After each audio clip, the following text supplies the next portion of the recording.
வயநாடு நிலச்சரிவு பாதிப்புகளை தேசிய பேரிடராக அறிவிக்க விதிகள் இல்லை என மத்திய அரசு அதிகாரிகள் தெரிவித்துள்ளனர். வயநாடு நிலச்சரிவில் சிக்கி 400க்கும் மேற்பட்டோர் உயிரிழந்தனர். பாதிப்புகளை பிரதமர் மோடி பார்வையிட்ட நிலையில் வயநாடு பாதிப்பு தேசிய பேரிடராக அறிவிக்கப்படும் என நம்புவதாக எதிர்க்கட்சித் தலைவர் ராகுல் காந்தி தெரிவித்திருந்தார். பல்வேறு அரசியல் கட்சிகளும் இதே கோரிக்கையை வலியுறுத்தி வருகின்றனர். இந்நிலையில் தேசிய பேரிடராக அறிவிக்க மத்திய அரசு விதிகளில் வழி இல்லை என மத்திய அரசு அதிகாரிகள் தெரிவித்துள்ளனர். 2013ஆம் ஆண்டில் காங்கிரஸ் கட்சியின் மன்மோகன் சிங் பிரதமராக இருந்தபோதே இதுகுறித்து தெளிவுபடுத்தப்பட்டுள்ளதாக அதிகாரிகள் சுட்டிக்காட்டியுள்ளனர்.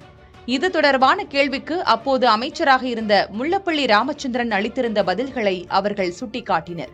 பாதிப்பின் தாக்கம் மற்றும் நிவாரண தேவைகளின் அடிப்படையில் இயற்கை பேரிடர்களை கடுமையான பேரிடர்களாக கருதுவதாகவும், பாதிப்புகளை எதிர்கொள்ளும் மாநிலத்தின் மீட்பு மற்றும் நிவாரணப் பணிக்கான வலிமை மற்றும் அவற்றை மேற்கொள்வதற்கான பிற வழிகள் ஆகியவற்றையும் கருத்தில் கொள்வதாகவும் அப்போதைய அமைச்சர் முல்லப்பள்ளி ராமச்சந்திரன் தெரிவித்துள்ளதாக மத்திய அரசு அதிகாரிகள் கூறினர்.